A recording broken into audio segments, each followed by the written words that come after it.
एक गोष्ट आणखीन ज्याच्याबद्दल खाजगीमध्ये खूपदा बोललं जातं, जाहीरपणानं बोललं जात नाही.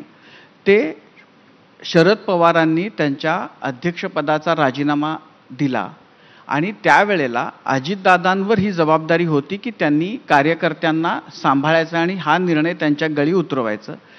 अजितदादांचे जे समर्थक मंडळी आहेत, त्यांची अशी धारणा, त्यांची अशी भावना आहे, की अजितदादांना ते काम करायला सांगून पक्षाच्या कार्यकर्त्यांच्या दृष्टीनं जाणीवपूर्वक त्यांना विलन ठरवलं गेलं.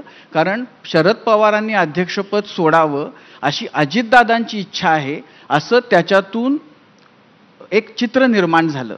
तर खरंच अजितदादांना असं सांगितलं होतं का? अजितदादांच्या समर्थक लोकांचं असं म्हणणं आहे, की ते त्याही वेळेला असं सांगत होते, की सुप्रियाताईंना तुम्ही पक्षाचं अध्यक्षपद द्या आणि राज्यातली जबाबदारी जी काही आहे ती ते घेतील. तर खरंच अशा स्वरूपाचं काही त्यावेळेला ठरलं होतं का? त्यांच्यावर ही जबाबदारी दिली होती का? अनेक चर्चा होत असतात.